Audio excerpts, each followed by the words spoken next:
Committee Chair Deb Barber. It is Monday, September 27th, 2021. Before I call the meeting to order, I'd like to say a few things about how we'll conduct this meeting. I want to acknowledge that COVID-19 is causing us to alter our usual procedures. Due to the ongoing pandemic, Council Chair Zelli has determined that it's not reasonable or prudent to conduct in-person meetings at this time. Accordingly, Met Council members will participate in this meeting by phone or other electronic means, and this Transportation Committee meeting will be conducted under Minnesota Statute Section 13D.021. Because we are conducting the meeting electronically, all votes must be taken by roll call. Before we start the meeting, we need to establish whether there is a quorum. With that, Becky, can you call the roll, please? Chambliss.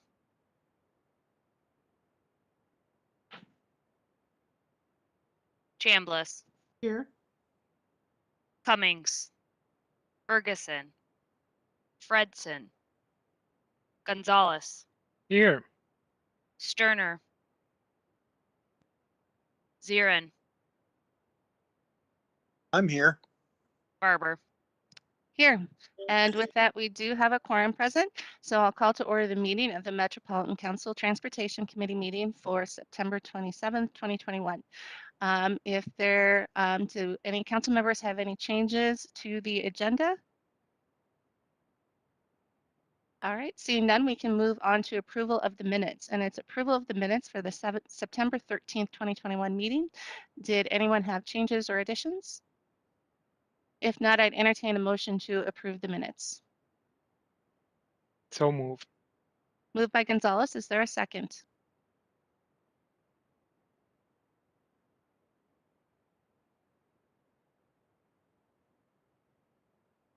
Is there a second? Oh, we don't want it to die without a lack of a second.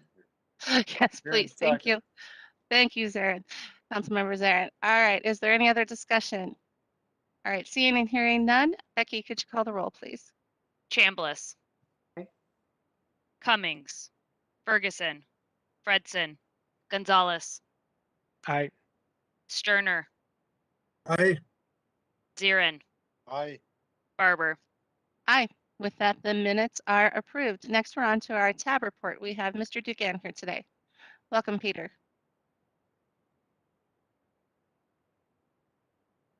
Oh, I know. Oh, there he is.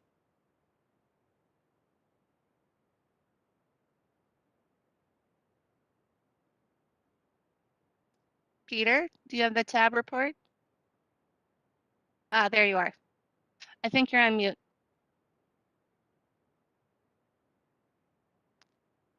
Peter, you're still on mute.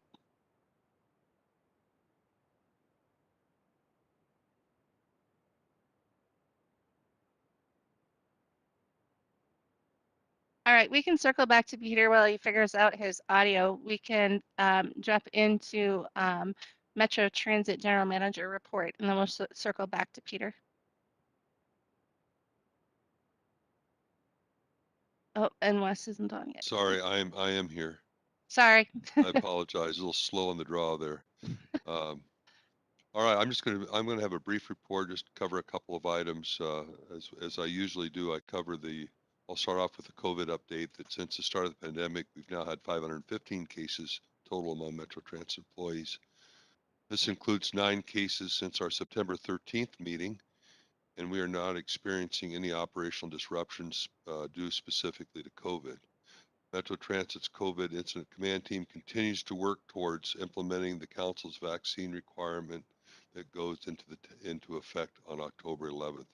This includes finalizing weekly testing options and the process for employees to submit information about their vaccination status, and we appreciate the incentive for submitting that vaccination status information that was passed by the Council last week.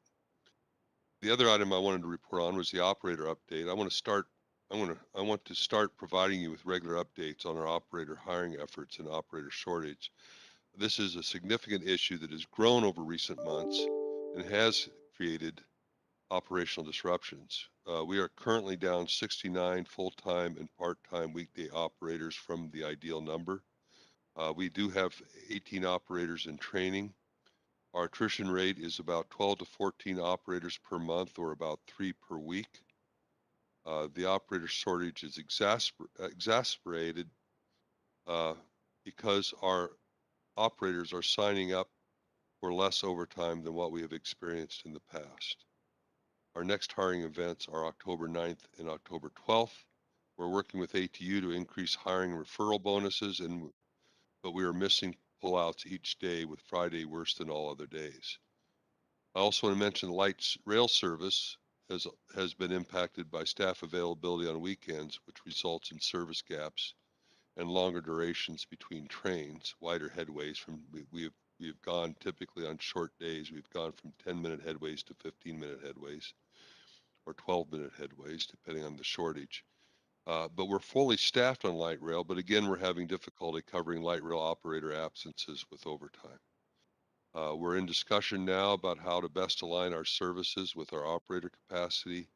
And I just want to end with saying this isn't a unique discussion to Metro Transit. I'm reading about similar discussions about the operator and driver shortage and necessary service adjustments across the nation. So with that, I'm available to questions. Thank you, Wes. Are there any questions from council members? All right, seeing and hearing none, we'll circle back to Mr. Dugan. Chair Barber, could I ask Oh, Mr. Quaystra of a course. question? Yes, Councilmember Zarin. Thank you. Do you think our operators are becoming fatigued and burning out if they're not picking up the overtime shift? Is that a safe assumption, or do you have any indication of what's going on there? Yeah, Thank you. that's Madam Chair and Councilmember Zarin, that's a good question and a good observation. I think operators are tired. We've been going through a COVID period for about more than 20 months now, or 20 months now. And I think that like in many organizations that talk about fatigue among the workforce, I think we experience fatigue among the workforce. I also think that and this is all conjecture. I don't have data to support it, but I also think that like other workforces that have turned over to a younger workforce, there's less interest in overtime hours and general interest, and there may be certainly more interest in work-life balances than what we might have experienced in the past. I know someone gave me the example of this occurring with MnDOT with snowplow drivers when they turned over to a new generation of snowplow drivers. They saw a change in their attitudes towards available overtime and those sorts of mechanisms that we use to fill unexpected absences. So I'm sure there are a lot of reasons involved. I would not discount fatigue as one of them. I think that across the division, across Metro Transit, people continue to work. They continue to rise to the occasions, but we are in an environment of one change after another that has to be managed through, and all those changes come with new demands. And I can't say enough about how much I appreciate our workforce. So when I say they're fatigued, it doesn't mean that they're not still making the effort that they need to make to serve the public like we want to serve the public. But it shouldn't be taken for granted. Thank you. Any other additional questions or comments?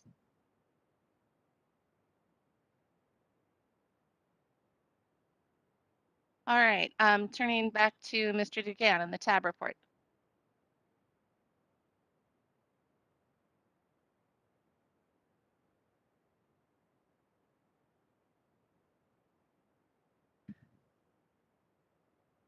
No, I still can't hear you. Did you want to try calling in by phone, perhaps?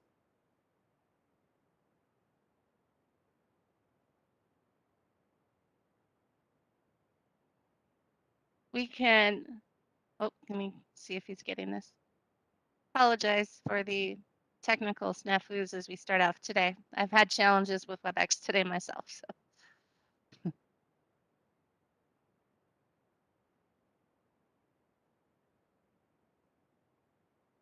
While Peter's getting set up, we can check in with MTS Acting Director Venowitz. Amy, did you have anything to report today I know you were going to Um, follow up to Peter if needed. Yeah, Madam Chair and members, I did not have a report for today. I was somewhat relying on Mr. Dugan, some of the major items that were passed in the tab meeting. I don't have his notes in front of me, but I could try to go off the top of my head if needed here and cover what was in the tab meeting, and I'm sure you can chime in too. Okay, yeah, let's start with that, and if Peter jumps in, we'll shift gears. Okay. First off, I would note 2 of the items that were passed at tab are on the agenda today: adoption of the Unified Planning Work Program, and also a functional classification item that includes adding a principal arterial in the region. And I won't go through those. I'll leave that to the action item presentations for today. I believe the remaining items that were on the tab agenda all related to adopting pieces of the regional solicitation. And we had, I believe, I'm going to say 10 items, maybe 12 items. Most of the items related to something very specific within the applications themselves. And then the final adoption item was to add all of the changes together and release the regional solicitation for public comment. So I'll kind of start with the climax here, which is we did release the 2022 regional solicitation for public comment. It is on our website, and the public comment will go through October 18th, at which time we will compile a public comment report and come back to both the council members and tab with a summary of the comments and any proposed changes to the regional solicitation in response to those comments. And we are expecting a number of comments, and actually I've already received about 20 comments since the public comment opened last week. One major piece of the regional solicitation is a new application category known as the unique projects application category. And so that is entirely new with this solicitation. That application category is really aimed at projects that don't fit well in the other existing application categories. And specifically, we are looking for projects that are innovative, maybe from a technology or from a service standpoint, pilot type project that has not been tried within the region before. And then we will also look at whether the proposed project could have a positive impact on environmental factors, specifically climate, and or equity. And so those are the 3 top evaluation factors for that new application category: innovation, climate, environment and climate, and equity. And as part of the public comment, we are receiving public comment on that category in general, but we have also are trying to encourage potential applicants within that category to submit letters of pre-interest. And those are not due until, I believe, November 18th. The point of that being is we would like to get an indication of the types of projects that might be submitted, work with the potential applicants, and maybe help them redirect the project a little bit to better meet the specific criteria that tab identified for that category. So that really is the major change within the application overall. We had a very long discussion at tab regarding what we call modal funding ranges, which the ranges give an indication of how much funding we will allocate in each modal category, the modes being roads, transit, and bike and ped. It was a long and respectful and well thought out discussion, and in the end, we left the modal funding ranges as they were within the 2020 application, noting that because it is a range, we do, when we come back with funding alternatives about a year from now, within those ranges, we have plenty of room to develop different options that spend more in either transit or bike and ped and less in roads, or vice versa, more in roads and less in the other categories. And so they did choose to leave the modal funding ranges as is. And with Great. that, Madam Chair, I think that's a pretty good summary of the action. Yeah, thank you, Amy. And Mr. Digan's unable to join us by phone, so if he's got any additional detail he wants to add, Peter?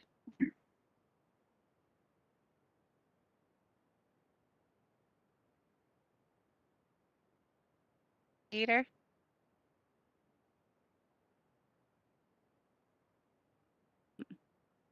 I do know he's on the line now. All right, does anyone have any questions for Amy?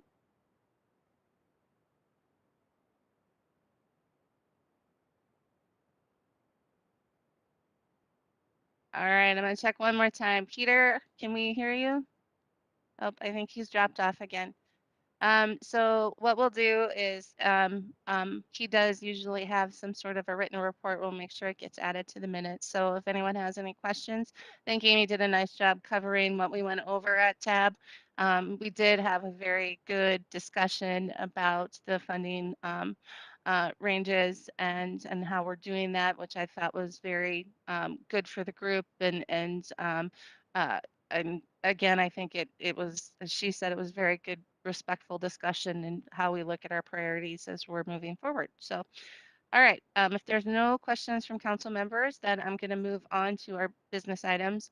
We have no items on consent tonight. So our first business item is number 2021-244, which is the Metro B line approval of final corridor action plan. And we have Adam Smith and Katie Roth here this evening. I believe Adam is presenting. Thank you, Chair. Welcome. Good afternoon. I'm Adam Smith. I'm a senior planner in Metro Transit BRT projects. Slide, please. Chair, Barbara, and committee members, item 2021-244 requests that the council approve the final Metro B line corridor plan to establish the number and locations of stations in the project. Next slide. The final plan builds upon initial corridor recommendations developed through 2019 and 2020, with planning activities including public outreach and engagement, interagency coordination, and system analysis. Following on the standard sequencing for arterial BRT planning, a draft version of this plan was published in February of this year. Comments on the draft version of the plan were collected and considered in development of a recommended version of the plan published in July, with comments accepted through August. So the final plan now provides a summary of what we heard in feedback to previous versions of the plan, presents additional information based on continued agency coordination, and identifies final planned station locations, allowing for detailed B-line engineering to begin. Engineering, which would occur into 2022, would be followed then by construction beginning in 2023. Next slide. So the council's action is the critical step of setting these station locations at the platform level, and this is the point in the process where that decision is made. In addition to BOT station locations, the plan includes information about station facilities, service characteristics, and potential bus priority treatments. Slide. The recommended version of the plan was published on July 14th, 2021. Comments were accepted through August 13th, with significant communications and outreach activities conducted throughout the comment period. Over 160 comments were received in addition to ongoing interagency coordination through this time. And as with the draft version of the plan, staff made efforts to ensure that these materials were shared with and available to those who live, work, and use this corridor every day, including substantial communities of color. Project information was also shared with community and advocacy groups that have a demonstrated history of serving diverse populations within the corridor.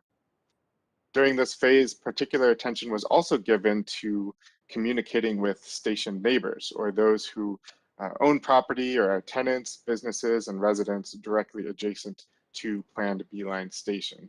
So this included door knocking at station intersections and distribution of station-specific flyers that summarized corridor plan information and provided directions for submitting comments on the plan. Next slide, please. Of the comments received on the recommended plan, approximately 90 were from form comment emails, about 45 were survey responses from the project website, and 22 were from other emails and voicemail messages. Of the survey respondents who provided demographic information, a majority of respondents identified a home zip code along the B-line alignment, and a majority of respondents identified as white. There was a relatively wide distribution of reported age and household income among respondents. Should note as part of this, however, that this was a really small sample size in terms of the engagement work that we've done throughout the planning phase of the project, and many prior events didn't necessarily lend themselves to collecting this type of information. Just to provide a bit more context, here's a map showing past B-line engagement events across the corridor from different points throughout the planning phase of the project. In total, we've received over 2,500 comments across the different parts of the B-line planning process. Next slide, please. Common themes we've heard throughout the various comment periods have included broad support for bus priority treatments in support of the transit speed and reliability goals for the project, specifically for bus-only lanes on Lake Street. We've also heard a number of site-specific comments related to station and platform locations, including concerns about changes to parking availability, traffic patterns, and access to municipal services.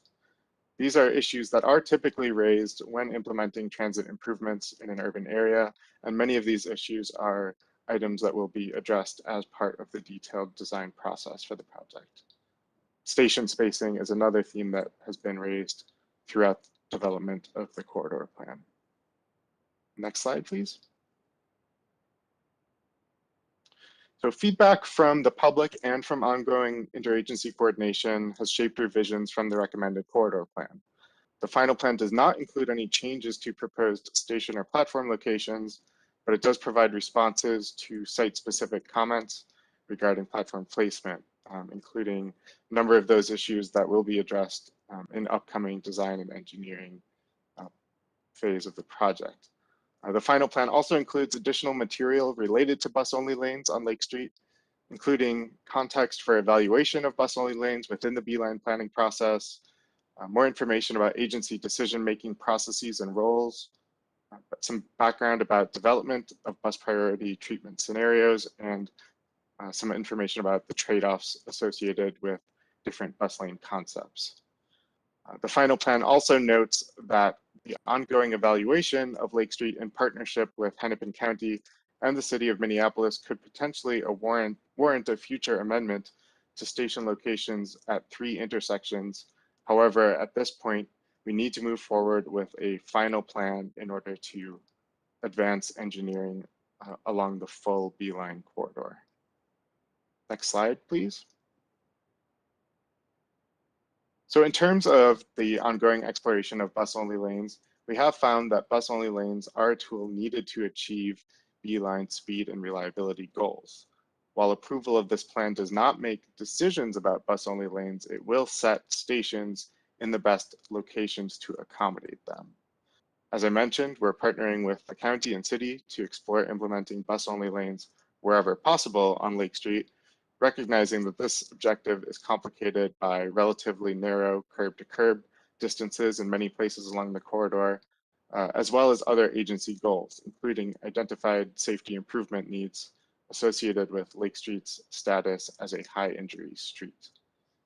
County-led advanced technical analysis is anticipated to be completed by the end of 2021, with public communication to follow. This effort will confirm those 3 station locations noted on the previous slide. Next slide, please. So to conclude with this item, staff requests that the council approve the final Metro B line corridor plan to establish the number and location of stations in the project. With that, Chair will answer any questions. Thank you, Adam. Are there any questions from council members?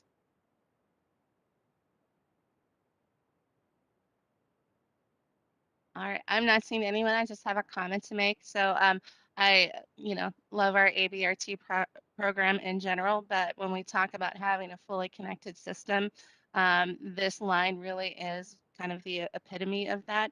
The B line will connect with the green line, E line, orange line, D line, blue line, A line, purple line, and gold line. So it's one of those routes that's going to be able to actually connect people to destinations far and wide. So I think this is really, really an exciting piece of our system. And thank you all for your hard work on it. Are there any additional questions or comments from council members? All right, seeing none, I'd entertain a motion to approve business item 2021-244. Barbara, I'd make a motion to approve the item. It's moved by Sterner. Is there a second? Here in seconds. Seconded by Zarin. Is there any other discussion? All right, seeing and hearing none. Becky, could you call the roll, please? Chambliss, Aye. Cummings, Ferguson, Fredson, Gonzalez, Aye. Sterner, Aye. Zirin, Aye. Barber. Aye. With that, the motion carries. Thank you very much, Adam. Next, we're on to business item 2021-245. It's adoption of Network Next 2040 Arterial BRT candidate corridors. And we have Kyle O'Donnell Burrows and Katie Roth here. Good afternoon, Chair, council members. Thanks for having me here today.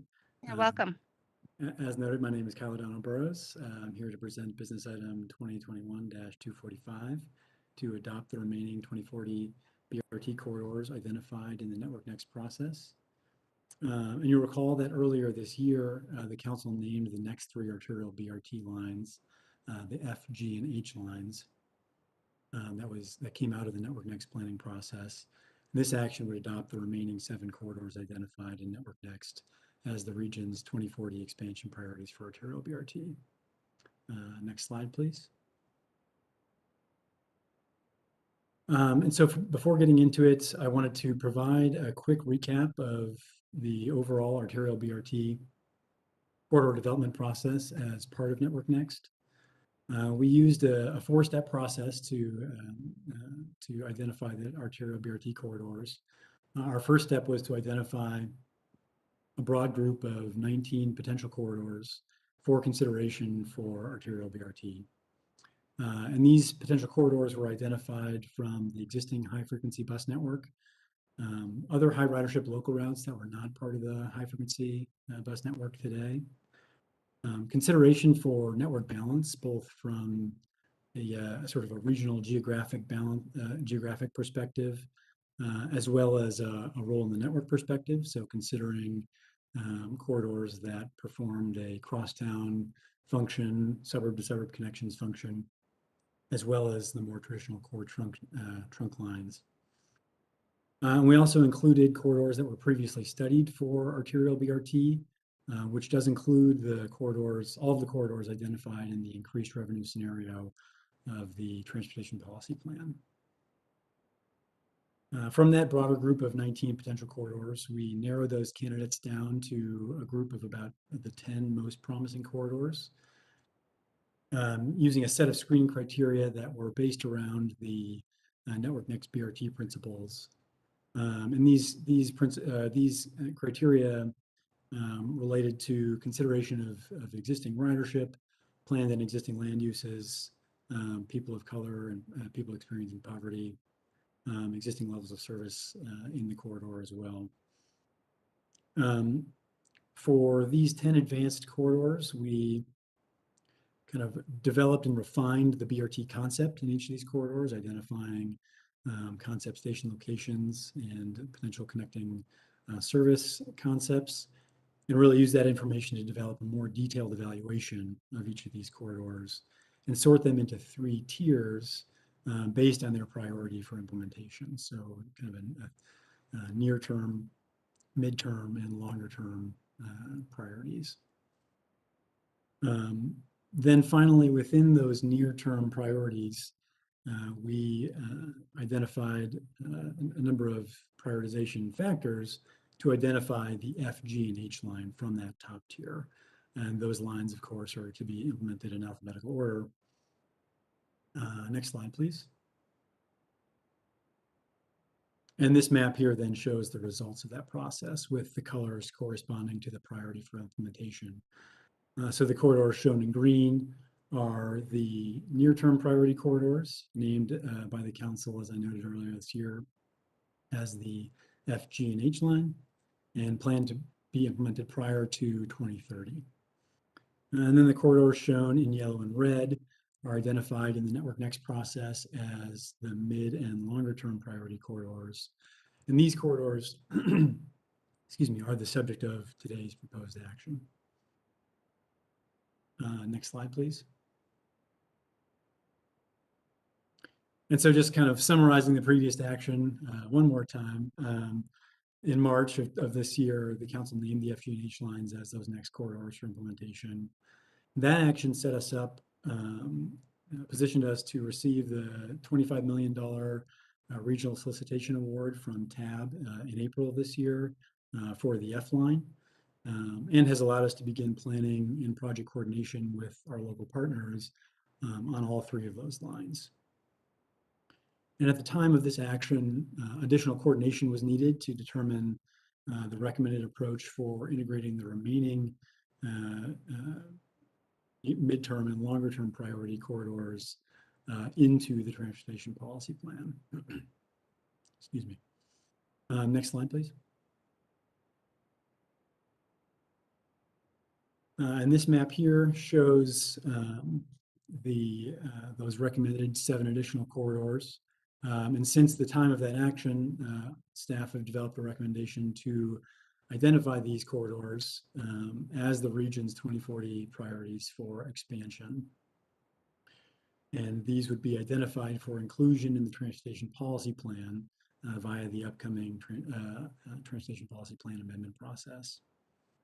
And these corridors would replace the currently identified expansion priorities identified in the transportation policy plan under the increased revenue scenario and become the new corridors identified for 2040 expansion. And then next slide, please. And so replacing the arterial BRT corridors in the increased revenue scenario with these corridors identified in Network Next would result in positioning 6 new BRT corridors to be added to the transportation policy plan. 1 is unchanged, that would be the Nicollet Avenue corridor. Those are shown in yellow, or excuse me, in blue here in this map. And then it would position 3 corridors to no longer be included in the transportation policy plan. And those are shown here in sort of the peach color. Each of these corridors were included in the initial 19 corridors evaluated by Network Next, and the screening criteria were applied uniformly across all corridors.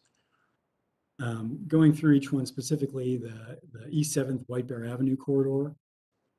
This corridor was in Network Next linked to the West 7th corridor and removed from further study when that corridor was removed from further study to be evaluated as part of the Riverview process instead of through the Network Next process.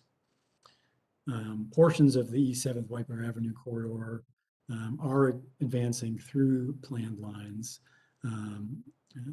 The portion of the corridor on Como Avenue is advancing through the identified H line. And then the Randolph East 7th corridor, of course, covers the portion of the former East 7th White Bear Avenue corridor on East 7th. American Boulevard corridor is proposed to be dropped. That ranked 18th out of 19 total corridors considered through the screening process. And then the North Snelling Lexington corridor ranked 19th out of 19 corridors. This change has resulted in some disappointment communicated with us by some of the local stakeholders along these corridors. And we have been and continue to be in communication with stakeholders throughout that network mix planning process and in review of these outcomes. I think it's important to note too that this change doesn't stop Metro Transit from making transit improvements in these corridors, particularly on the local routes that are in these corridors. Changes could be made as needed to match demand in these corridors and continue to grow and develop the market in these corridors.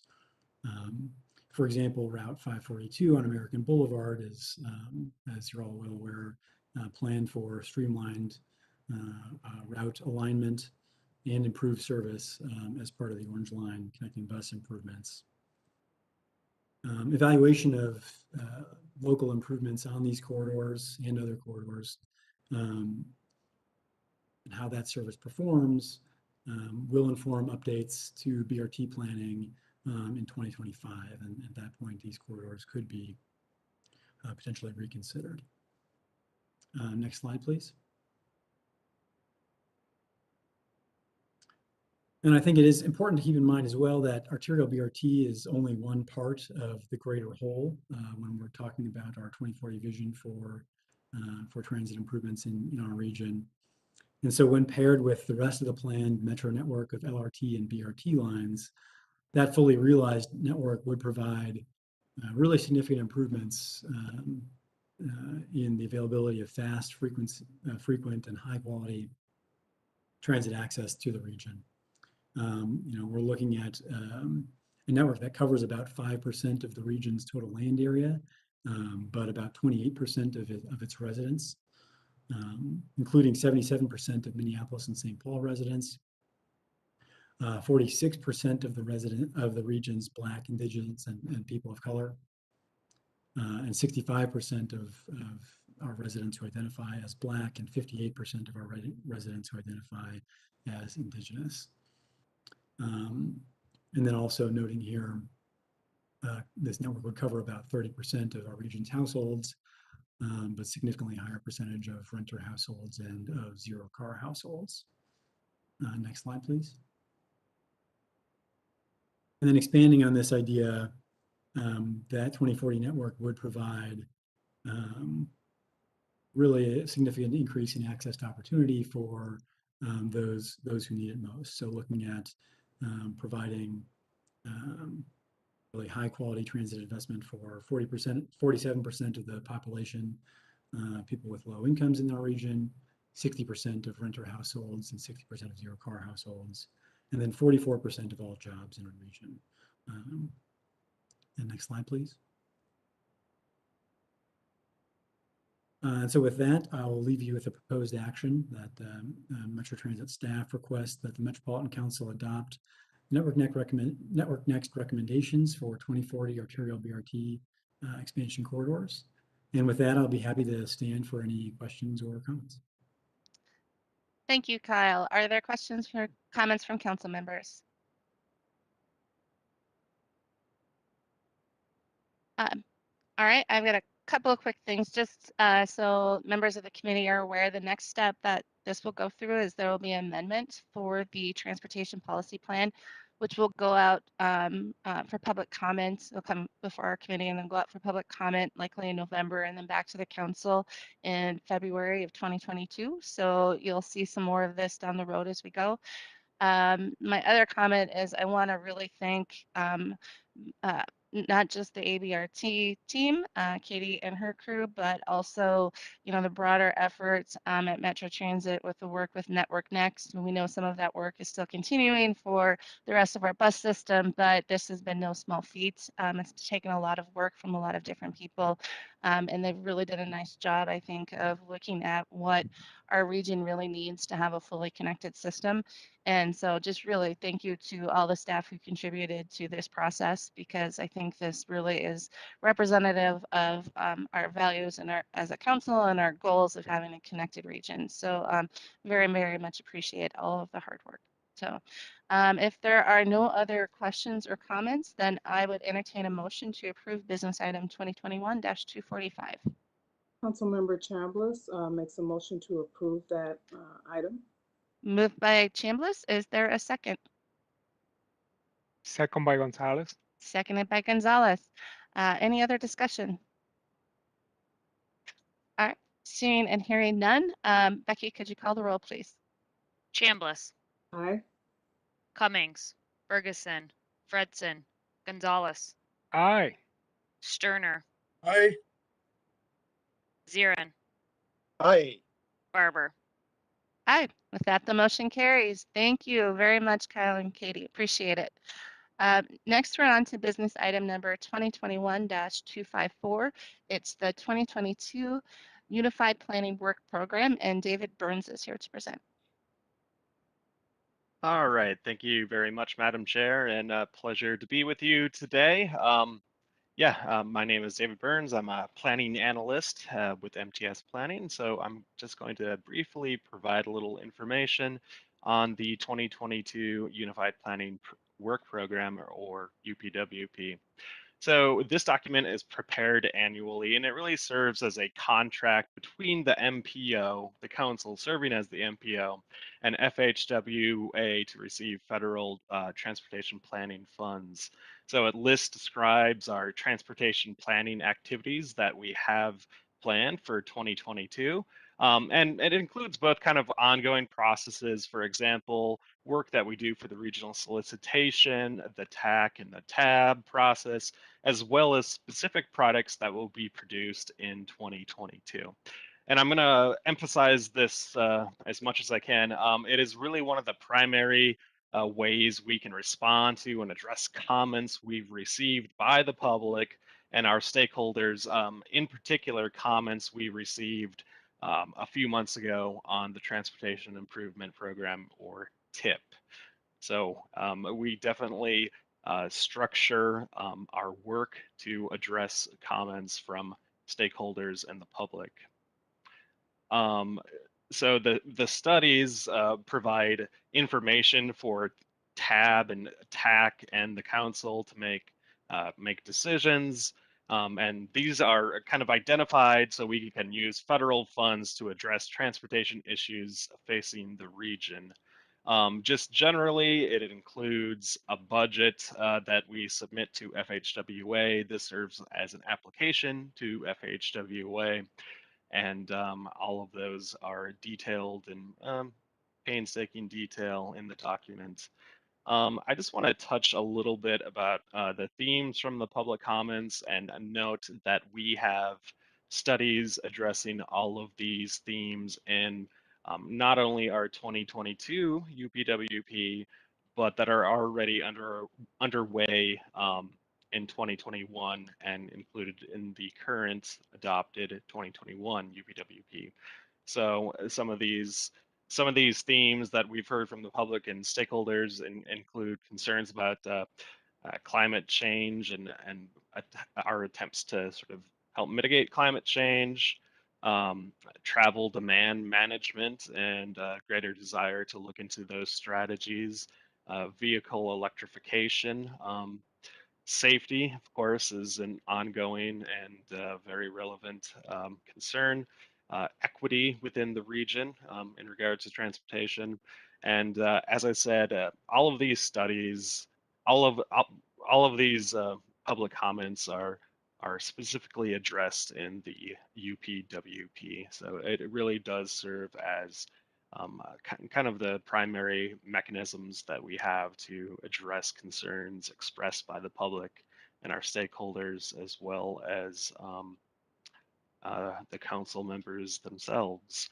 So our proposed action is recommend adoption of the proposed 2022 UPWP with a budget of $6,210,999,000, and authorize the regional administrator to enter into agreement with the State of Minnesota DOT for distribution of federal highway administration and FTA planning funds. And with that, I would be happy to take any questions. Thank you very much, David. Are there questions from council members? All right, seeing and hearing none, of course, I've got another comment. So this is one of those routine things that we do every year. However, it's something that always takes a lot of work and takes a lot of teamwork to get put together. It's very critical for our work with the federal government. And so thank you to the teams that work on all of this and getting it through the TAC and TAB process and now bringing it to us. So like I said, it's probably not one of our biggest heralded thing, but it's very critical that we get it done. So thank you to David and team. All right, is there a motion to approve business item 2021-254? Zirin moves the item. It's moved by Zarin. Is there a second? Turner seconds.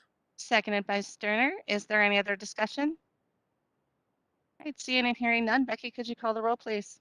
Chambliss, Aye. Cummings, Ferguson, Fredson, Gonzalez, Aye. Sterner, Aye. Zirin, Aye. Barber. Aye. With that, the motion carries. Thank you, David. Thank you. All right, next we're on to business item 2021-255. It is the MnDOT-Led Systemwide Review and Update of the Roadway Functional Classification System. We have Steve Peterson here today. Welcome, Steve. Thank you, Madam Chair and members. This will be a fairly brief item. This is a largely technical process, functional class. So how we systematically think about our roadway system from kind of the local roads in your subdivision to the freeway like I-394 and everything in between. So over the past 2 years, MnDOT has been doing a system-wide review of the functional class throughout our cities and counties and townships in the metro area. And we're bringing those results through. Of course, the MPO has a role in functional classification. One of the main ones is at the council is the principal arterial system, and you'll see that as part of the action. So we're asking for your consideration to administratively modify the 2040 TPP to include the MnDOT's recommended system-wide changes to the minor arterial system, upgrade 2 roadways, both in Dakota County, one of which is County Road 23. Most people know that as Cedar Avenue, and CASA 70, which is in southern Lakeville. Both of those routes to principal arterial status. That's a request from Dakota County and with support from both Apple Valley and Lakeville. And then lastly, to recommend that the MnDOT commissioners submit all of these changes for the functional classification system to the Federal Highway Administration for review and approval. So the main thing we wanted to point out is that this has been a 2-year process where our local cities and counties and townships have been involved with any potential changes to their system. The 2 big ones, of course, are the 2 roadways being proposed for upgrade to principal arterial status. And, you know, they're both 4-lane roadways, higher speeds, and we think that meet those standards for those principal arterials. So I think with that, Madam Chair, I think I'll turn it back to you. Again, largely a technical process, but because of its impacts to the TPP, we are bringing it through to you all the way to the council. So thank you. Thank you, Steve. And as you said, this is kind of a critical part of the process. It helps us define a lot of things throughout the planning process. Are there any questions from council members? All right, Steve, I have one question. So having had some of this experience before, sometimes a local entity will ask us to reevaluate the classification for different roads. So what happens sort of in the in-between times when we have something like that come before us? Yeah, thank you, Madam Chair and members. So again, this was a system-wide review that MnDOT will do once every 10 years. In the intervening time for a particular roadway, in local city or county can make a request to the Met Council, and we have a review process that we would send them through and for their consideration. So in between the 10-year cycle, if you want to upgrade or downgrade a roadway, You can go through the TAC planning, TAC process, and for those bigger roadways, they do come all the way to the council. Perfect. Thank you, Steve. All right. Any other questions or comments from council members? All right. All right. Seeing and hearing none, I entertain a motion to approve business item 2021-255. Chair Barber, this is Sterner. I'd make a motion to approve the item as described.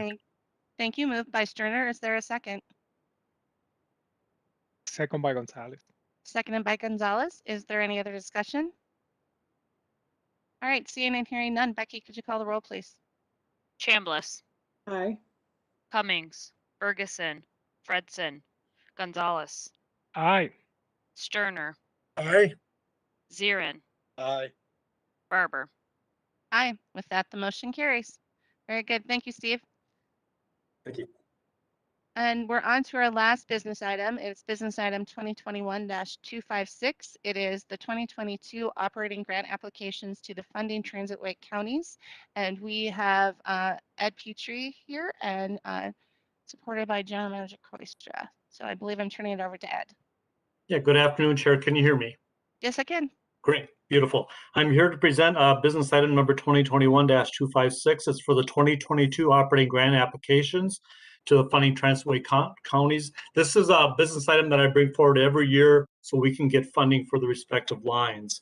The proposed action is that the Metropolitan Council authorize the regional administrator to apply for calendar year 2022 grants from the counties of Anoka, Hennepin, Dakota, and Ramsey. This funding will be for the operating funding for the Metro Blue Line, which will come from Hennepin County, estimated at $14.5 million. Metro Green Line LRT, which would come from Hennepin and Ramsey County, estimated at approximately $15 million. North Star Commuter Rail, which would come from Anoka and Hennepin County, estimated at $5.8 million. And the Metro Orange Line BRT, which would come from Anoka or from Hennepin and Dakota counties, for $2.55 million. The funding and commitment requests that are listed above total just over $37 million. And once again, these are requests for operating grants for the Metro Green, Blue, Orange, and North Star Commuter Rail. These grants, once again, are just estimated amounts because we're going to be applying for the grants. We'll go through the review process with the counties. And then prior to moving into the final application, we will finalize the numbers. I will then come back to the council, then ask request and approval then to enter into an execute grant application or grant agreements. But this is the first step in the process, just allowing us to begin the process of the application process. And with that, Madam Chair, I would stand for any questions. Thank you, Ed. Are there questions from council members? I'm guessing. Chair Go. Barber, I do have. Yep, Councilmember Zarin. Yeah, Mr. Petrie. I'm wondering, do you anticipate any issues going forward from any of the participating counties going forward with this? Chair, committee members, just off the top, the biggest challenge I would say probably would be with Anoka County. As you are aware, Anoka County has not paid us since July of 2020. So we do have a 5-year master operating funding agreement that's with Anoka County that says they will provide funding for North Star Commuter Rail through 12/31/2022. So we are going along with that signed and agreed upon master funding agreement, requesting funding from Anoka County. But as we've talked about previously, we have not received funding from them for over a year now. So that is one of the biggest risks, or challenges we would have. And I see What? General Manager Koistra had his hand up real quick, so he might have something to add as to some of the ongoing discussions. Yeah, Madam Chair, I would just add that to Ed's point, it is a significant risk to the North Star corridor in that Anoka County pays for 87% of the county share, the non-state share. So they are the primary county funder of North Star services. We get about 50% from the state, and then the other 50% comes from the county. So they represent about 87% of that 50%. I do know that Chair Zelli has been in conversation with Commissioner Schulte who's been the point person from Anoka County, on the issue, and I know that they're having discussions, and there needs to be more discussions because, as you can understand, this creates considerable cash flow challenges for us as we go forward. Thank you, Ed and Wes. Councilmember Zarin, did you have any additional follow-up? Yeah, I just want to say that when I talk to my neighbors, they're not riding right now. You know, that's a concern, but they love having it there. So it's an asset that folks like to have. You know, it's a big concern of mine as a council member that we have robust conversations about this. But I think generally speaking, the general public is behind having North Star run, and it's a public good, a public good that we should figure out how to maintain. And I think everybody knows my position on that and my feelings about North Star. I guess the next step is I would like to propose I would like to move the business item forward. Thank you. Thank you. Thank you, Councilmember Zarin, and thank you for your comments as well. I very much appreciate it because I would have asked Ed the question if you didn't. So, I have a motion. Is there a second? Second by Chambliss. Seconded by Chambliss. Is there any other discussion? All right, seeing and hearing none. Becky, could you call the roll, please? Chambliss, Aye. Cummings, Ferguson, Fredson, Gonzalez, Aye. Sterner, Aye. Zirin, Aye. Barber.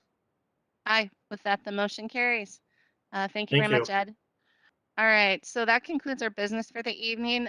Looking at the different items, I would recommend that we move forward items 3 through 5 on consent to the full council, unless I hear any disagreements on those. All right, so that will be our plan. Before we kick off the information items, I want to do a check-in with Mr. Dugan because he was having technical issues earlier in the call, and to see if he had anything to add about the tab report. Can you hear me? Yes, I can. Ah, okay. All right. Thank you for your patience, Madam Chair and committee members. And Nick, great to see you.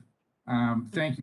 I'm just going to do a couple quick items, and Amy did a fabulous job of summarizing the regional solicitation. But for your constituents, the vaccine and the vaccine station at the Blue Ramp at the airport was scheduled to close September 23rd. I've checked and it appears to be open. I was there on Sunday, which was the 25th, and the sign was still up. For traffic folks going, for passengers going through TSA, in the third week of August, the latest statistic is 185,000. July, the month of July was 1.4 million. July 2019, 1.9 million. And interestingly enough, all 6 reliever airports are ahead of 2019. Amy went through the application categories, and I won't repeat those. In the criteria weighting, changes were made to increase the weighting of safety and an emphasis on equity and affordable housing in all categories. Project guarantees. This is kind of in the weeds, but to fund at least one roadway project in each functional class, which Steve Peterson just explained what they are, and then 25 million in ABRT, a new market, which is traditionally the suburbs, and the bridge of 10 million, and bridges of 10 million. And regarding the unique projects, I only want to add that Chair Barber is one of the forces behind making sure that climate and equity are treated with all due respect and given the priority they deserve. I know Amy touched on the modal funding range, and as she said, the the discussion, although it did not change, the discussion was on economic and racial equity, climate change, preserving current transit and roadways. And one of the things that's come up is under strategic capacity, which is roadways, which gets a lot of comment because it's considered expansion and putting more roads. It actually also refers to the reconstruction of interchanges, bridges, overpasses, safe crossings for pedestrians, and it benefits both the bike ped community and the transit. One comment was made that the transit operates on the roads, and so we need to, have them. The suburbs, certainly suburban counties are certainly worried about getting behind on roadways and roadway maintenance. And as again, I don't want to repeat what Amy said, but there is considerable flexibility of funding projects away from the midpoint or in conjunction with the midpoint next fall. The reason the gentleman from the MPCA made the terrific comment, in my opinion, was to leave everything as is because we'd only been through one cycle. That'd be 2020 with the new modal funding midpoint ranges, whereas we had been consistent in using them, the same ones from 2003 to 18. And then the federal minimum and maximum awards, they did increase in traffic management technologies and pedestrian facilities. And I've always wondered what traffic management technologies are. Just a few examples: flashing yellow lights, signal retiming, car to signal coordination, passive detectors for bikes and pedestrians, and the traffic management centers and cameras. Also, the tab passed the RBTN, released for public comment, the RBTN and the RBB. The RBB is the regional bicycle barriers, which includes freeways, expressways, rails, and streams. Of the 27 projects submitted with the RBTN, 18 were accepted and 9 were agreed upon with changes for 100%. The Highway Safety Improvement Plan was also approved. And as Steve mentioned, the functional classification is primarily in Councilmember Sterner's district. I did want to point that out. So hats off to him. It's Cedar Avenue and County Road 70, also known as Juniper Avenue. And those of you who may not be familiar with Juniper, it's the site of the new Amazon warehouse or delivery distribution center, the FedEx, and several other. And the and if I may add to what Steve said, the critical element of the functional classification is that it helps determine which roadways are eligible for federal funds. And that is it, Madam Chair. I tried to cut out a lot. Thank you for your patience. As always, a pleasure. That was great. Thank you, Peter. I appreciate it. And any questions, additional questions related to tab for Mr. Dugan? All right. Well, thanks for sticking with us. you. We appreciate it. Of course. Thank you. My All pleasure. right. Yep. Have a good evening. Now we're on to our information item. It's the Transportation Division proposed 2022 through 2027 transit capital improvement capital program. And we have Nick Thompson, Ed Petrie, and Heather Augustin-Huebner. And I believe Nick's kicking it off. Thank you, Madam Chair and council members. Can you hear me okay? Yes, I can. Welcome. Great. So I wanted to start off our annual capital improvement program presentation today, just to give a little bit of overview of both our schedule and some changes that we're making in approach this year for transparency, and then to highlight a few of the projects and some of the decisions we made, particularly around zero emission fleet that we often get a lot of questions on with our capital program. So next slide, please. Our schedule, just like previous years, follows a very routine pattern where we present the information item tonight.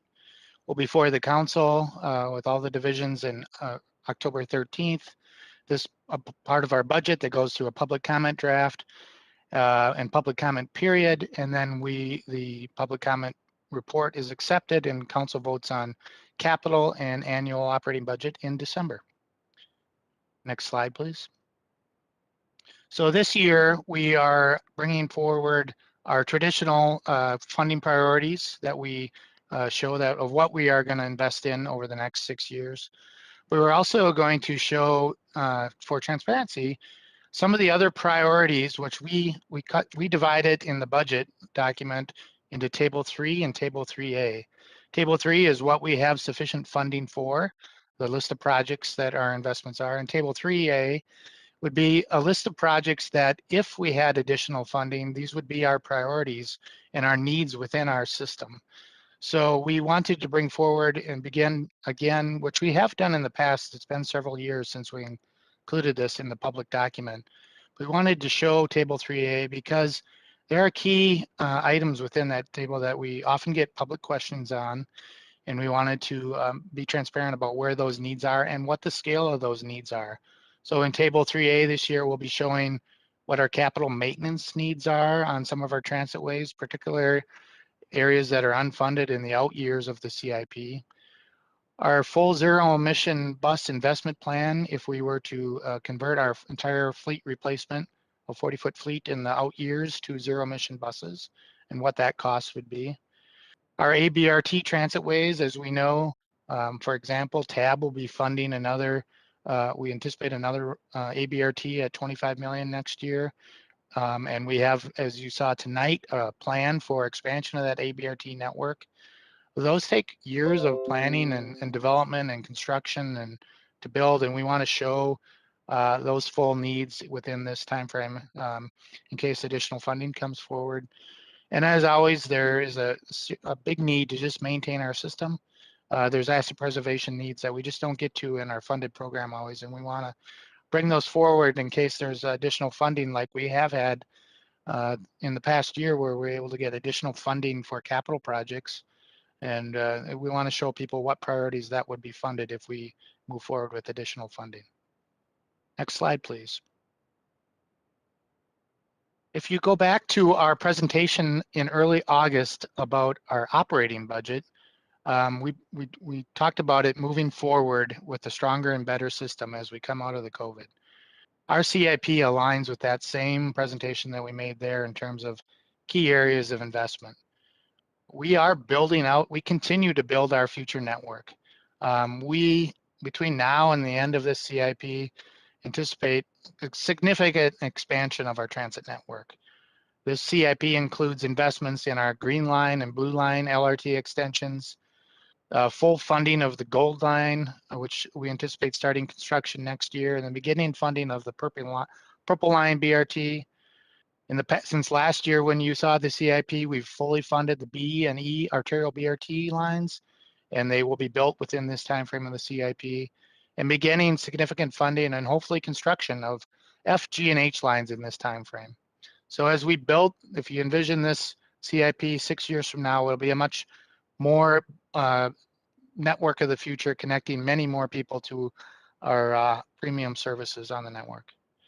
We're also making investments to make a more reliable and faster service, both in building out our premium network, but also investing in things like transit signal priority, bus lanes, our transit ways, which are really contribute to the faster and more reliable service.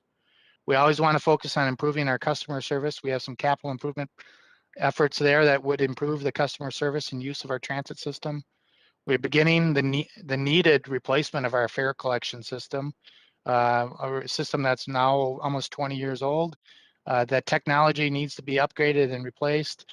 This new fare collection system, though not fully funded in this project, would allow us for new fare products and new ways for our customers to pay, and set us up for the next couple decades of our transit system. New customer information systems that'll tell them about next trip and other amenities that make the transit ride a better experience for the customer. Next slide, please. Other investments that you will see in the CIP is really improving our existing facilities, which is often a big part of our investment. Our Better Bus Stops program, upgrading existing stops with heat, light, or shelters. We have major capital maintenance on our transitways that is funded in this plan, including a lot of work on the blue line, which is over 20 years old now, and work that will begin next year, major phases of that project. We have a lot of enhancements in safety and security. As you've seen in the past few council meetings and committee of the wholes, the presentations about the Citizens League report, the safety and security, what our customers are telling us, is also an infrastructure investment. Invest in lighting at stations. Make sure there are cameras that are through our network. Have emergency call systems. We make all those investments, particularly in our ABRT and our BRT and our LRT network, so that many of our trips that are made will have these starting points where there's a safe system for the customers and investments that they have asked for on our transit system. All of this also is, we need to invest in our workplace, our transit workforce that supports this system that serves the customer, has needed improvements in our garages, things like break rooms, support facilities, just basic maintenance systems that allow our team to support our transit network.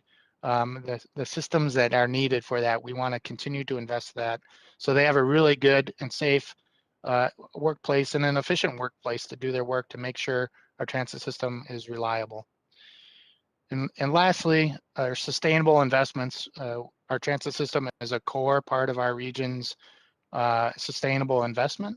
We have significant investments that we are making for energy efficiency that have proven to really reduce our energy consumption on our facilities and our transit network, which also reduces our operating budget needs for energy. And this marks a pretty significant expansion of our zero emission fleet. And I'll talk about that in a little bit more detail in the next couple slides. So next slide, please. So this CIP has also major investments in equity. You know, our transit system in general is a key equity investment of the council and the region, connecting those to our economy, to jobs, to education, maintaining a current and a robust transit system is in itself a key equity investment. So expanding that system so more people can use and access that transit and use it for their daily life is a key part of our CIP. But so is maintaining our system and fleet in state of good repair. So it's a reliable system, it's a safe system, and a comfortable system to use. So that is a key part of our equity strategy. Also, our Better Bus Stops program, where we target those investments and upgrades in our Better Bus Stops since 2014, has been done through an equity lens. And we will continue that through the life of the CIP because there's additional investments that is needed so that everybody has a good start to their transit ridership through a safe bus stop that has good lighting, good heating, and especially as we approach winter. As Heather will talk about, there's significant investment that is needed and will be made to make sure that anybody who needs our Metro Mobility system can be accommodated in our system. And then with that, we also have ADA infrastructure investments at the bus stops and at stations to make sure that it's an accessible system to all users. And lastly, we see our zero emission fleet investment as an equity investment also to help with both sustainability and emissions within areas that we are serving. Next slide, please. So a little bit in detail about our zero emission fleet plan, which is really embedded partly within the CIP. The zero emission transportation strategy is an important strategy to help us as a region make progress towards mitigating climate change. This CIP, more than any in the past, begins a shift to a zero emission buses in the Metro Transit fleet. But we don't want to get ahead of our planning process. Last legislative session, the legislature requested and funded that Metro Transit conduct a zero emission bus plan that really guides our investment between now and 2040 of how we're going to transition our fleet.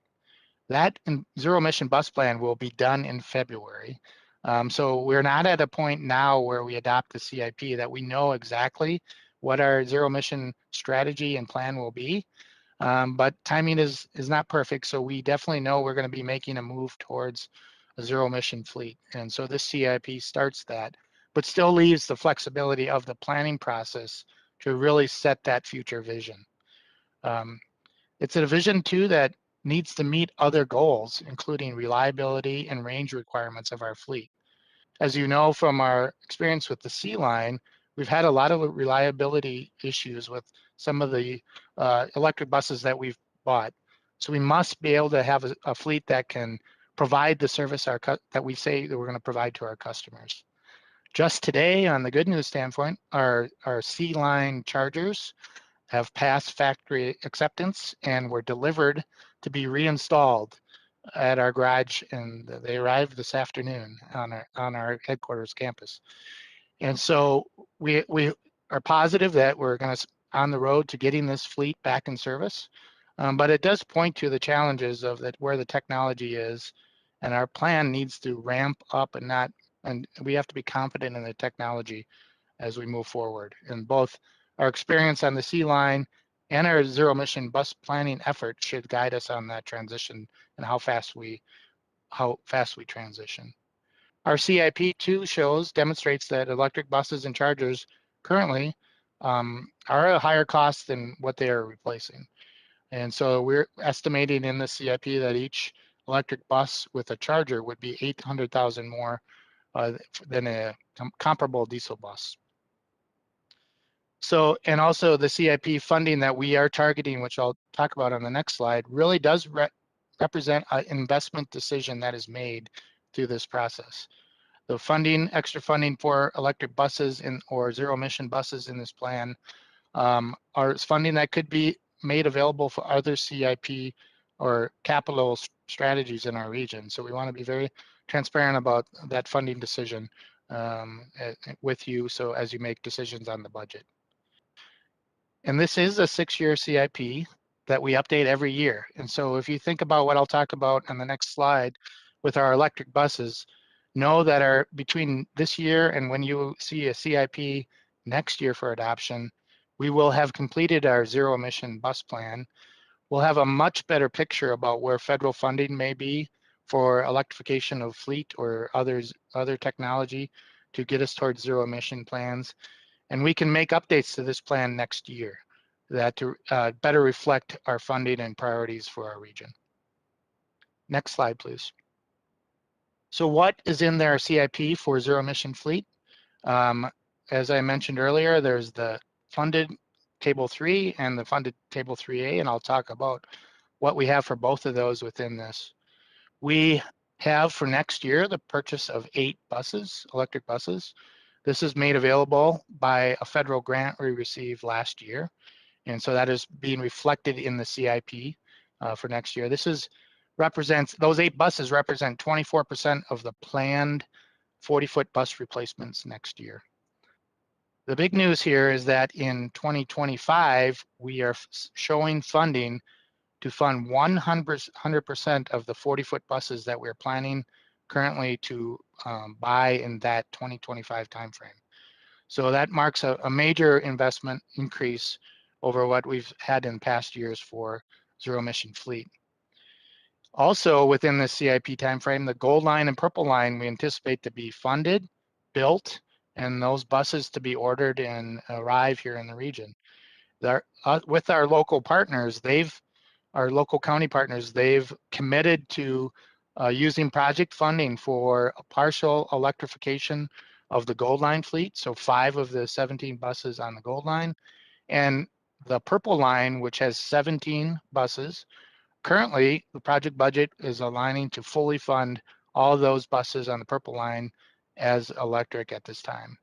Like our experience, our county partners have also committed that we need to make sure the technology is ready and fits that, because on these 2 lines, we anticipate many of those may be 60-foot buses, similar to the C line. So they have committed to that, and it will be part of the budget for those projects. And so that's great news on those 2 lines. Overall, this CIP that is funded has 18% of our 40-foot bus fleet that we buy. We buy 40-foot bus replacements every year in the CIP. 18% of them are funded as the electric in what we're presenting tonight. But we wanted to go further than that. We wanted to show you also what else could happen within this time frame of the CIP in terms of a zero emission fleet.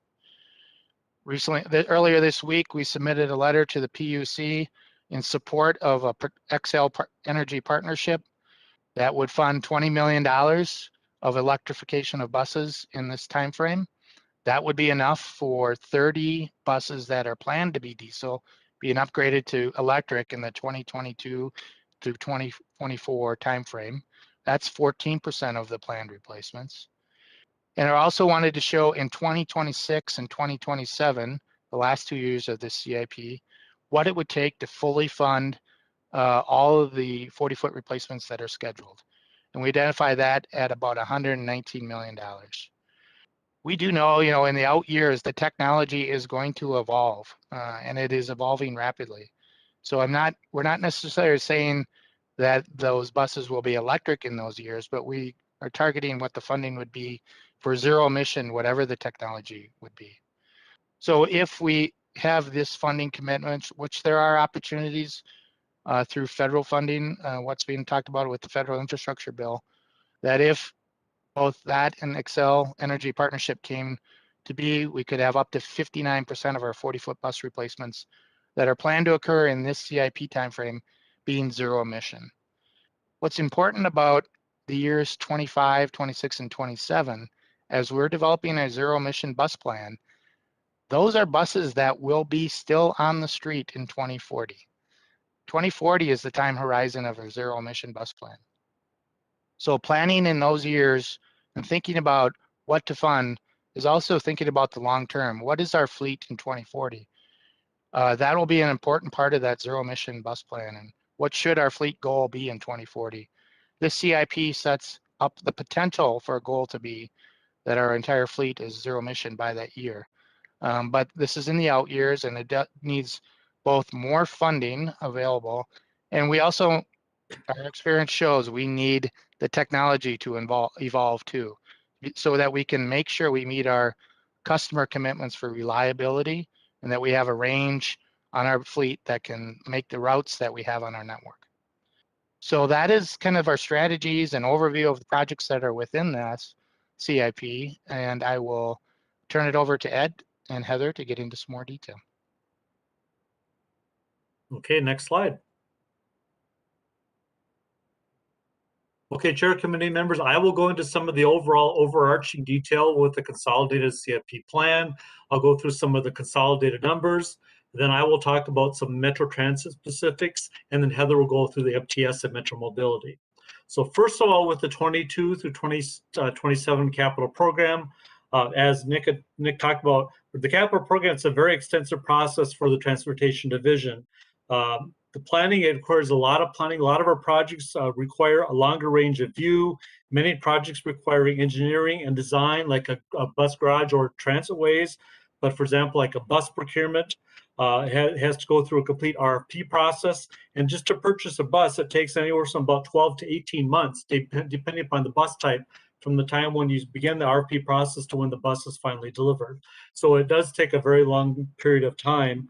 Many of the construction projects, like a bus garage, for example, or a transitway, do take multi-years, many years to complete. So they'll have multi-years levels of funding. One of the things that's very important, though, is we will not move a project forward until the funding has been secured and council is authorized. So one of the things every quarter, Heather and I will come to the Transportation and Council, present our capital budget amendment. At that point in time, we always bring projects forward from the CIP to the authorized capital budget once the funding has been secured. We will then move the project forward. It'll then begin its process. The funding does require multiple revenue sources, which we'll go through this evening, including different types of federal funds, local funds, state, and RTC money. To give you just an overall feeling of our overall system size, between us and MTS, we have over 1,000 regular route and contract buses. Metro Mobility has a fleet of 631 growing to 865, which Heather will be talking about. The suburban transit fleet is just over 338 buses. We have over 1,100 customer shelters, 16 support facilities, 41 rail platforms, and 61 parking structures and surface lots. So we are a very large system, and as we get into some of the numbers, you will also see that at that point. Next slide. So some of the CIP parameters that we'll go through first of all is that we do have a fiscally constrained budget. We only forecast forward the money that we anticipate that we will receive over the next 6 years. Nick had talked about some other funding, for example, whether it's Excel or different programs like that. If we're not sure about it, we don't forecast it in the CIP. One of the things that you're going to be seeing with the CIP is two different slices of the CIP, the consolidated.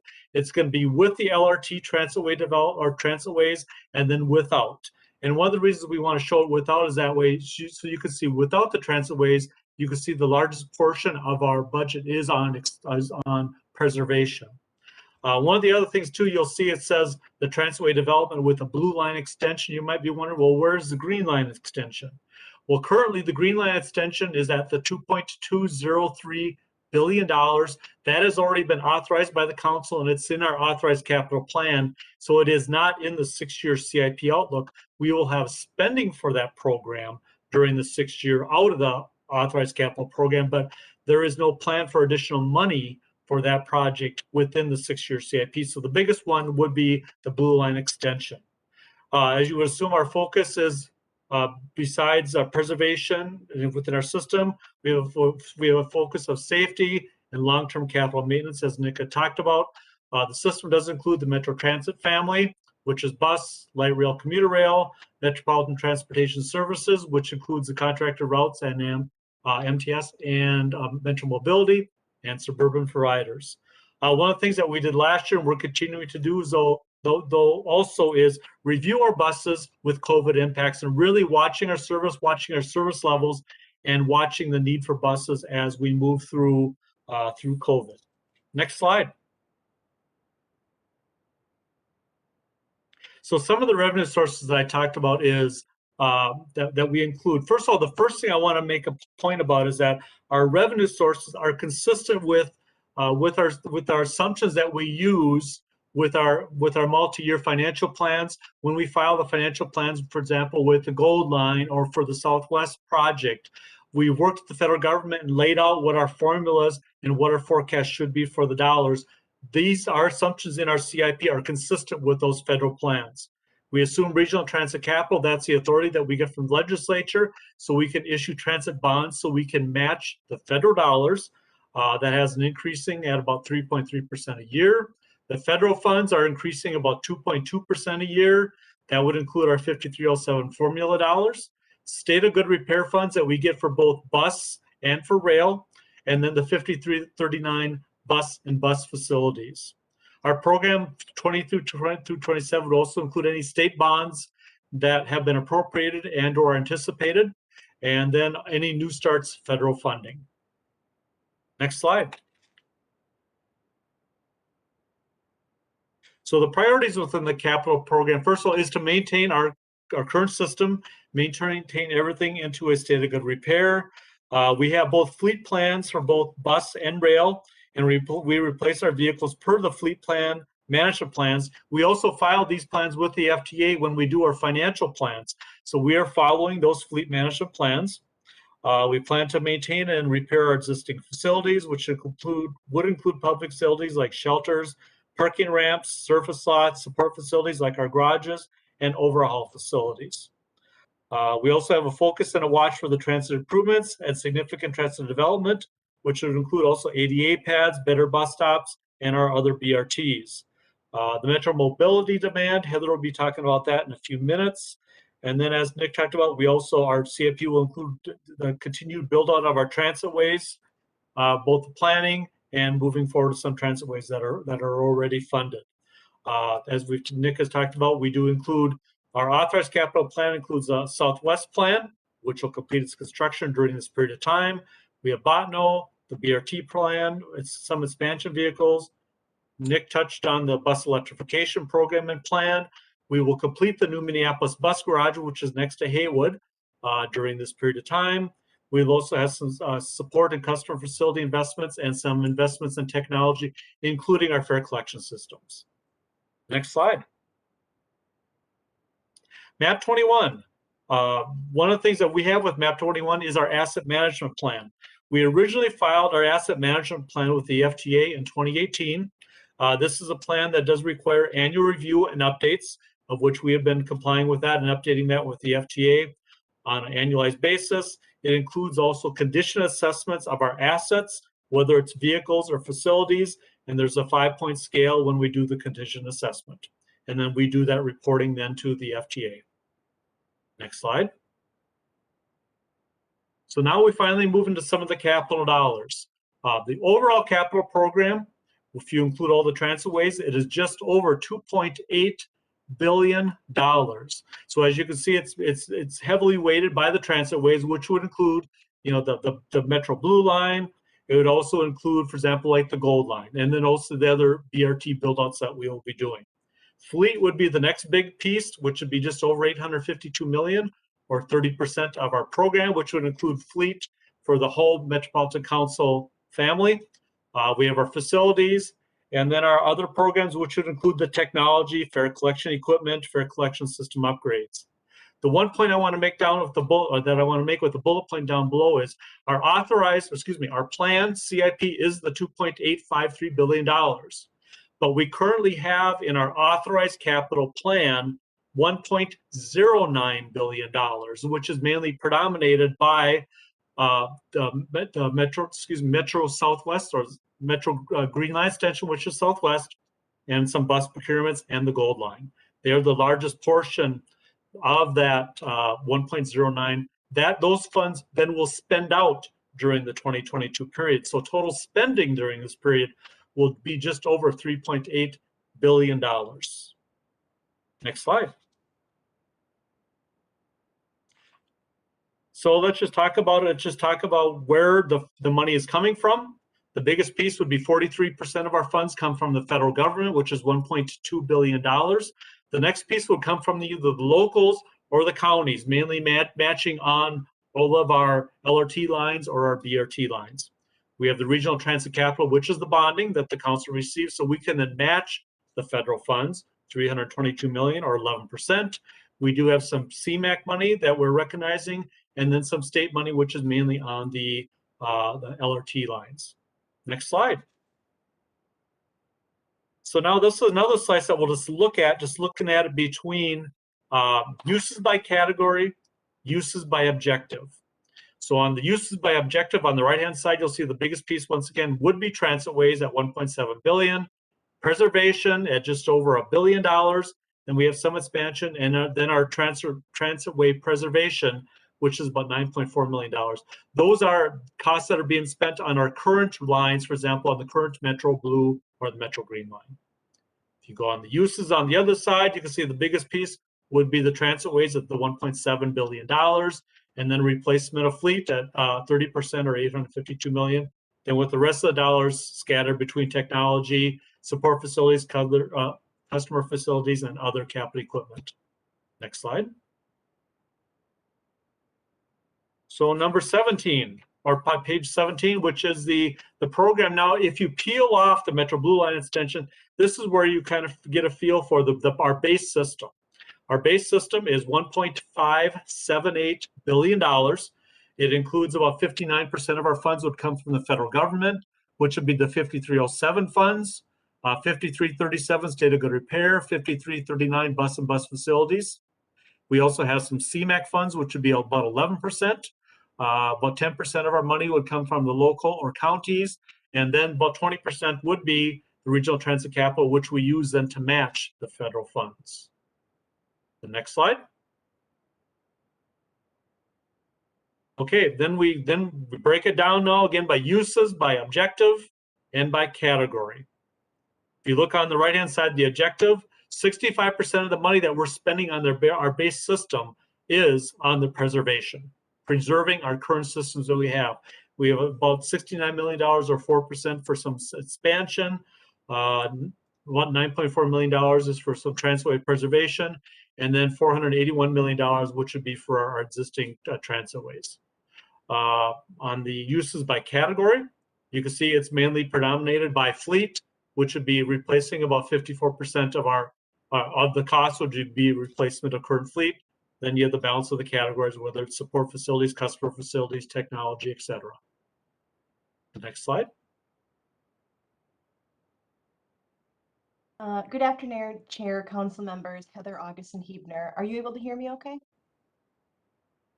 I see Ed nodding. Yes. Okay, so well, Yes. So Nick and Ed, we're just this presentation is going to keep getting more discrete. So we'll keep pulling back a few more layers. So now we'll dig into MTS a bit. As a reminder, this includes contracted fixed route, Metromobility, the suburban transit providers, and Transit Link. Our total capital improvement program is just over $367 million. Next slide, please. So our 6-year CIP is just over 367 million, like I mentioned, and most of that is going to maintain our current system. We clearly don't have the rail lines on the MTS side, so nearly everything that we do is fleet. So almost 80% is used for buses, and then that 13% of technology, nearly all of that is used for on-bus technology. So we buy our buses and we have our fleet systems that we need to maintain. So, but for that, like north of 90% of our budget on the preservation side is used for our fleet. The other $26 million under uses is represented by suburban transit provider federal earnings that they program according to their own local priorities. On the sources, this really matches what Ed talked about at the system level. We have our federal funding, which is federal formula earnings. It's also a little bit of competitive CMAQ money, and the rest of it is RTC. Bonding dollars, and then again we have a little bit of CMAQ money in there, and we plan to use that for fare box replacement, a big fare box replacement project. Next slide, please. So our expansion estimates are about $63 million, and this is almost all in fleet. Our fleet expansion comes really in two primary pieces. The first one is Metromobility. I'm going to talk in a little bit more detail on that on the next slides. I'm not going to talk a lot here, but we do meet our anticipated ridership demand. The rest of the expansion also tends to happen with the suburban transit providers. They submit projects through the regional solicitation, and TAB awards those. Nearly always, or very frequently, those are fleet expansion. So what we do in our plan is, as TAB awards specific projects, we will program those dollars, and the MTS side of the budget, the council provides the local match for that. In the out years, when TAB has not selected projects, we budget a full project and we just assume that's going to be a bus. So right now in the out years, we're really representing bus expansion. This category has the potential to change if TAB happens to support a facilities project or something like that with suburban transit providers. And when and if those changes happen, we'll come back and make sure that we connect with you on those. Our CIP is funded with federal and local bond dollars, and then we do call that CMAQ dollars out specifically just because that tends to be projects that are directed to suburban transit providers. Next slide, please. So now let's talk a little bit about the regional fleet growth. So you've seen this slide before, and the trend lines continue. So overall, the MTS fleet has continued to really grow from, under 800 buses in 2008 to, by the end of this CIP, we anticipate we're going to be really close to 1,500 buses. Most of that, well, so that comes from a few different factors. Factor one is suburban transit providers over the years have been awarded CMAQ expansion grants through the regional solicitation process. So those are bus adds to the system, and once those routes are in our system, we fund the replacement buses. So that is one factor. But the biggest growth is coming from Metromobility. We average, adding anywhere between 30 and 50 buses a year. Our Metromobility buses are also replaced every 5 years. So that's why you're seeing such a steep slope on this trend line, is we essentially replace almost every Metromobility bus every single year. Right now in this CIP, we've got about $95 million programmed for metro mobility, fleet replacement, and fleet expansion to meet ridership demand. Next slide, please. So here's the good news. Every year I've come before you and say we have a structural deficit in metro mobility. Help is on the way. There was some action taken this past legislative session that forecasted funding for metro mobility starts in state fiscal year 26. Part of that says that to maintain the general existing condition of the special transportation services bus fleet, which is metro mobility, including bus maintenance and replacement. So our working assumption right now is that state dollars are going to help fund the metro mobility program. We will still program federal dollars, but we'll be plugging in state dollars as an accompanying local match. We're doing a lot of planning right now. We have planning to do on both the operations and the capital side. We need to make sure that we're vetting our assumptions and that the dollars that we're putting into the CIP, that are state dollars, are ones that we can count on. So this is going to be one of the big changes you're going to see in the MTS CIP next year, and we'll keep you updated on how that planning moves forward. Next slide, please. So in our CIP, we also include the suburban transit providers. We have north of $120 million programmed right now for suburban transit providers. We replace 100% of their fleet. So right now there's about $87 million programmed collectively for the suburban transit providers for fleet replacement. I will say that programming per each individual agency really ebbs and flows based upon the fleet replacement schedule. And their fleet replacement schedule is the same as the council fleet. So as the council goes, we are providing the same replacement to suburban transit providers. There's about $26 million of federal formula earnings.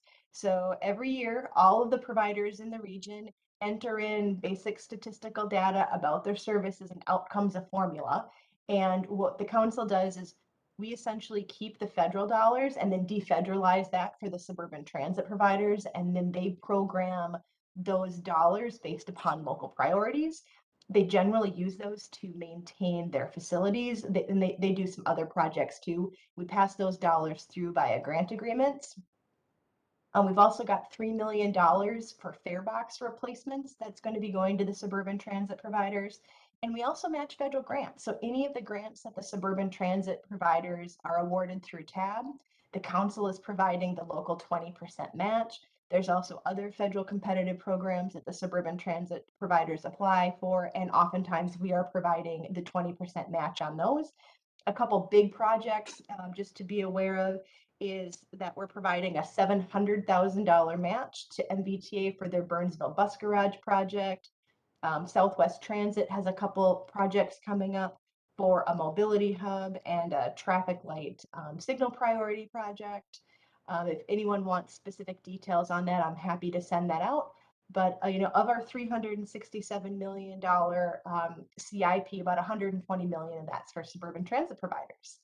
And with that, I will hand it back to Ed. Next slide. Okay, I will go through the Metro Transit family of services, which would include the Metro Transit bus, the Metro Blue Line, Green Line extensions we talked about, Blue Line extension, Orange Line, and North Star Commuter Rail. Next slide. So first of all, to maintain our system, our anticipated over the years 22 through 27 is just over $713 million. The funding would include the replacement of approximately 614 buses. One of the things that Heather mentioned is basically their buses will basically replace during the 6-year CIP process. Our buses basically have a 12 to a 14-year life, so they'll replace, many of them will replace one time, but not all of them will replace during our cycle. But we plan to replace approximately 614 buses. 369 of those buses would be standard 40-foots, 167 articulated buses, and then the 78 electric buses that Nick talked about earlier. We do also have maintenance costs in our support facilities in repairs, energy enhancements, public facilities repair refurbishments, public facilities ADA signage improvements, and technology updates, like we talked about, for example, with our fare collection systems. On the revenue sources, if you look in the upper right-hand pie, about 75% of our funds come from the federal government, $533 million, which would be our 5307 funds, 5337 and 5339, and we match those with regional transit capital, which is bonding. Generally, the grants come in where when we apply for a federal grant, generally for every dollar you apply for in a grant, it's usually 80% federal, 20% local. So we use the RTC money to match that federal dollar so we can then apply for the federal grants. On the uses, as you would anticipate, just like with Heather, 79% of our costs are replacement of fleet. Then you have our support facilities, customer facilities, and some technology costs and our existing transitways. Next slide. So on the Metro Transit expansion side, we just have a small amount of just over $6 million for some expansion costs. That would include some spending on bus and rail support infrastructure, some of our non-revenue support equipment and non-revenue vehicles, and then improvements to customer and support facilities.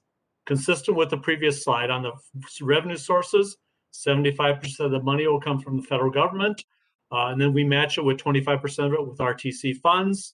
The largest portion, on the use down below, as you would anticipate, 90% of it is our support facilities and customer facilities. The next slide. So now this brings us into the transitway division. It's over, for our transitways, it's just over $1.7 billion. And if you add up the blue line extension, and the gold line, that represents 95% of our transitway plan over the next year, 6-year period. The balance of it will come from like the B, E, and F projects, the BRT projects, including the 17 buses that Nick had talked about earlier. It also includes some planning for the GH, J, K, and L, and some state of good repair costs for both LRT and North Star. But as I stated, about 95% of our transitway costs over the next 6 years will come from Blue Line Extension and the Gold Line BRT. Next slide. As Nick has talked about, as Heather has talked about, we do have some long-term capital funding issues that we've talked about this evening that we will continue to keep the council updated as we're moving forward. As we talked about last year and also now this year, we have the additional added costs of the rail maintenance needs. Pretty much within the CIP plan, we're able to fund our rail maintenance, for example, through about year 2026. We do have some challenges in year 2027, which we talked to the council about last year. We do have unfunded BRT transitways that are needed for future regional transit growth. Nick has talked about that. He's talked about our zero emission bus plan. One of the things with MAP 21 and with filing the asset management plan with the FTA, we have to make sure we maintain our assets in our state of good repair, and we have our asset management preservation plans, and we are complying with all those plans with the FTA throughout our transportation division. And then Heather has talked about the metro mobility growth and the transition to a forecasted program. Next slide.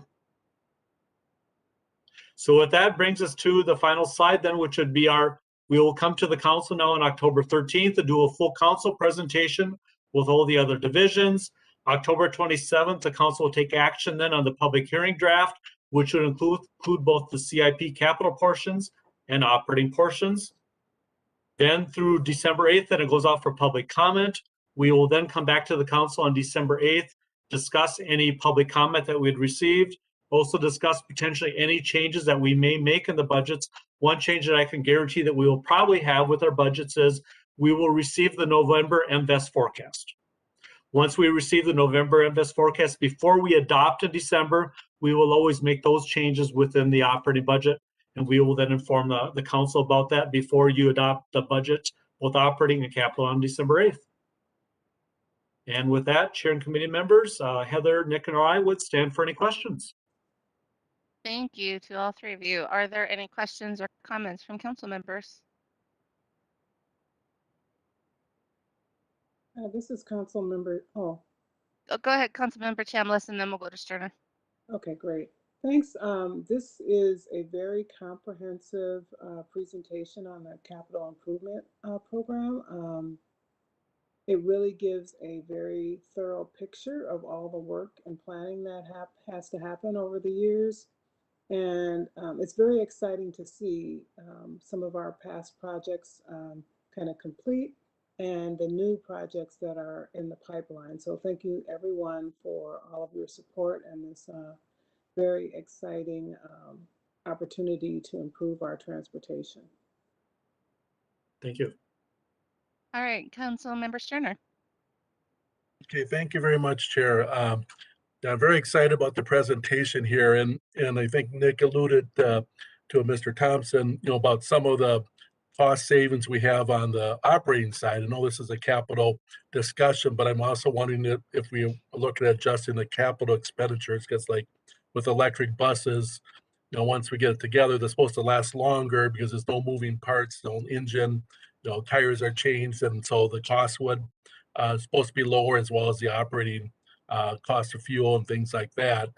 And that's one of my questions to comment on. And the second thing is, how do we work with the suburban transportation carriers and get them to look at purchasing, buses that might be electric that are higher capital startup cost rather than the diesels that they've bought 100% so far.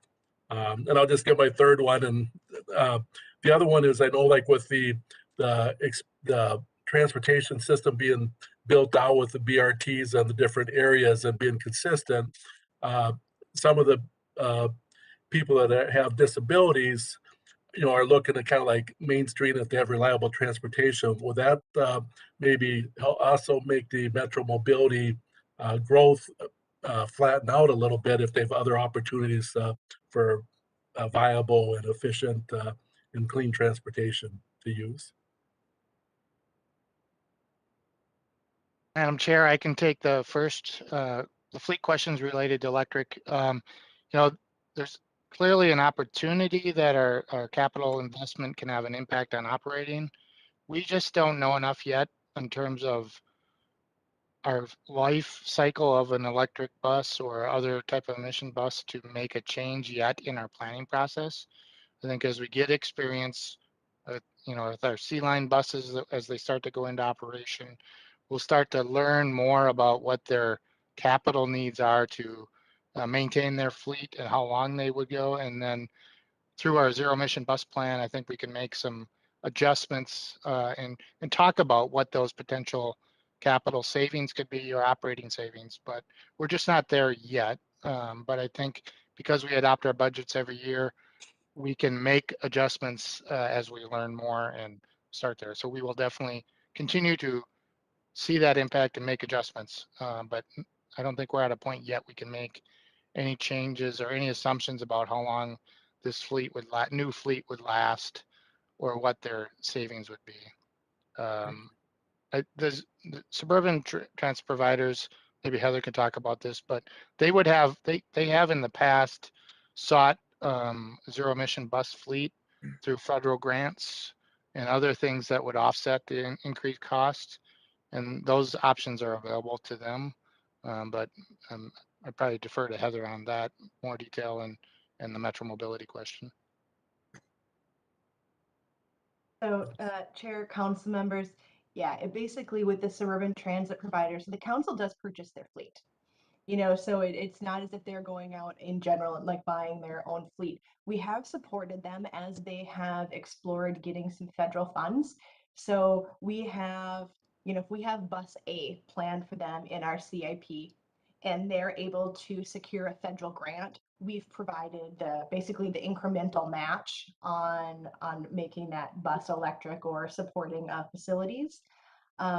We are also starting a study, I think in 21 and 22, where we're going to be looking at zero emissions more on the MTS side. We have a little bit more of a different dynamic than Metro Transit in that we let our contracts about every 5 years and they're in private garages and those garages can move around a bit.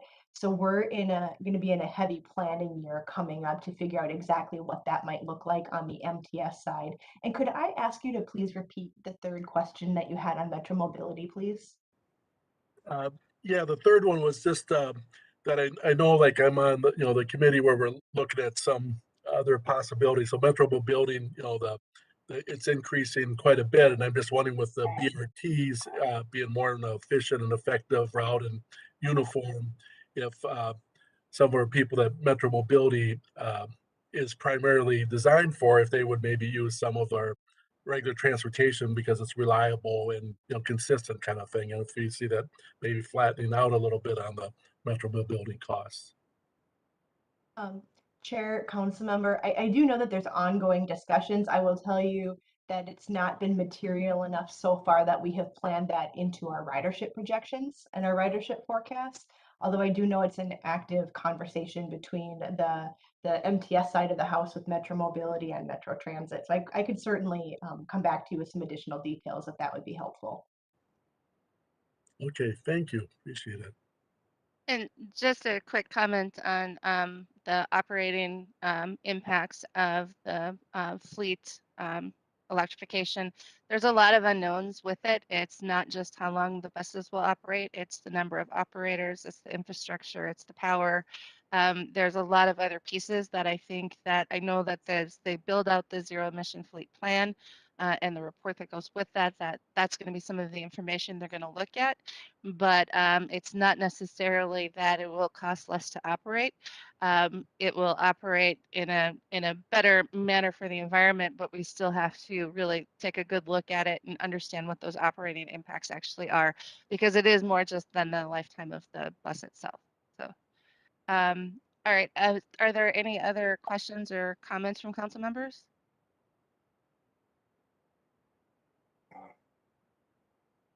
Okay, well, that was a great presentation, everybody. I think that I really like the detail that we got on the zero emission fleet plan and some of that background information that feeds into where we're headed over the long term.